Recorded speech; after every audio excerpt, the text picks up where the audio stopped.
நம்ம சொந்தக்காரர் ஒருத்தர் வந்து புகையில அருமையாக போடுவார். புகையில போடனாக்கா சரி நம்ம புகையில வாங்கி கொடுப்போம். அவரை வந்து பார்க்க போனோம்னாக்கா புகையில வாங்கி கொடுக்கணும். புகையில வாங்கி கொடுத்தீங்கன்னாக்கா அவர் வந்து உங்களை வந்து நல்லா சந்தோஷமாக வச்சுக்குவார். உங்க கூட நல்ல தொடர்பில் இருப்பார்.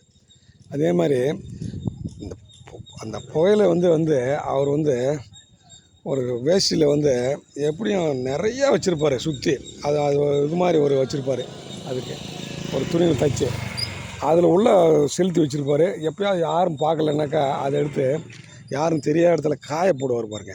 காய போட்டு ரொம்ப காலம் அது எப்படியும் 2 மாதம் 3 மாதம் ஸ்டாக்காக இருக்கும். அவருக்கு ஸ்டாக் பண்ணி வச்சுருப்பார். அப்படியே பார்த்துட்டு சிலர் புகையில போட்டுக்கிட்டு இருந்தாங்கன்னா இவர் சைஸாக போயிட்டு ஏயா புகையில வச்சுருக்கீங்களா அப்படின்னு கேட்பார். அவர் நட்பில் சரின்னு கொடுப்பாரு. அப்படி போட்டு அதை நீ தான் புகையில நிறையா வச்சுருக்கிய அப்படின்னு கேட்டாக்கா அவர் சொல்லுவார், உன்னோட புகையில வந்து ஒரு மார்க்கமாக நல்லாயிருக்கும் அப்படிம்பார். இவர் வந்து புகையில வந்து ஒரு ஊருக்கே கொடுக்கலாம். ஆனால் அவரை வந்து என்னன்னாக்கா உன் புகையில வந்து நல்லாயிருக்கும் அப்படின்னு சொல்லுவார் பாருங்கள். பாருங்கள் எப்படி அவர் அதாவது ஏற்கனவே அவர் ஒரு இது அப்பாவியாக இருப்பார். அவர் பாருங்கள் ஒருத்தர் ஏமாத்துறதுக்கு ரெடியாக இருக்கார் பாருங்கள்.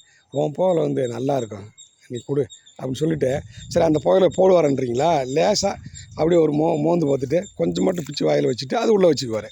அவர் வந்து அந்த புகையில வந்து ஸ்டாக் வச்சுக்கிட்டு எப்போயாவது யாருக்காவது ரேராக ஷேர் பண்ணுவார். ஷேர் பண்ணி கொடுப்பாரு. அதில் வந்து அவருக்கு ஒரு சந்தோஷம்.